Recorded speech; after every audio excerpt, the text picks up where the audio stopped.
Alors, il y a un risque qui est facilement identifié et identifiable. On l'a vu aussi dans les précédentes manifestations des Jeux Olympiques passés.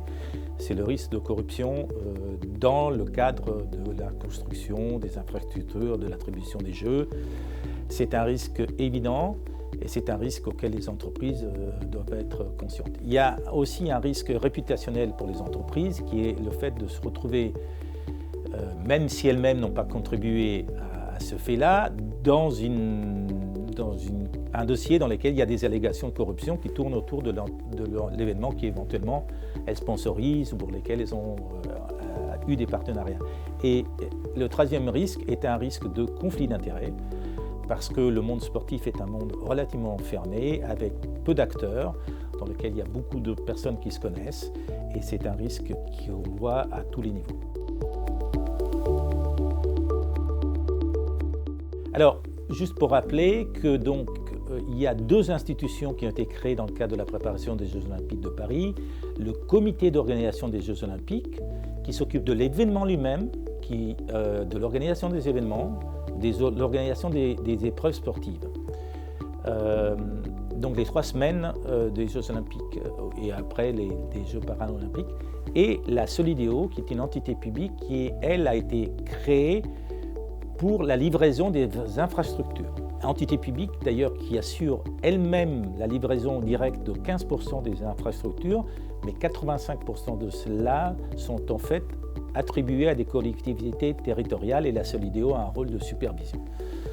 Donc, dans le cadre de ces deux institutions, on a créé des comités d'éthique qui ont la même composition.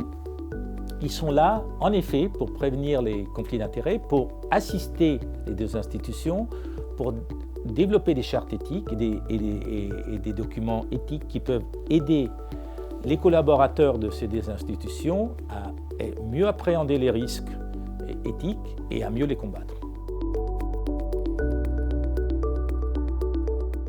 Alors, je donne souvent une image. Le sport, c'est comme une PME qui est devenue une grande multinationale. Quand on regarde le sport, il y a même 30 ans ou 40 ans, les premières retransmissions sportives des événements sportifs datent de la fin des années 60-70 à échelle internationale.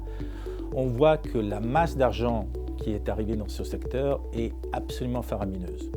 Et le problème, c'est que les institutions sportives, qu'elles soient nationales ou internationales, c'est des institutions qui ont été créées à une autre époque, à la fin du 19e, le baron de Coubertin, par exemple, pour le Comité international olympique.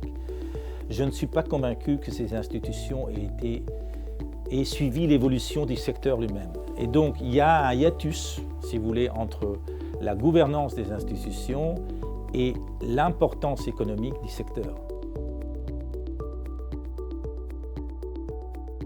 À mon sens, les institutions sportives, notamment internationales, devraient s'inspirer des principes de gouvernement d'entreprise. Je ne veux pas dire qu'elles sont des entreprises, mais s'inspirer de principes de gouvernement d'entreprise en matière de transparence, en matière justement d'absence de conflit d'intérêts, en matière de responsabilité des personnes, en matière de rotation, en matière de même âge.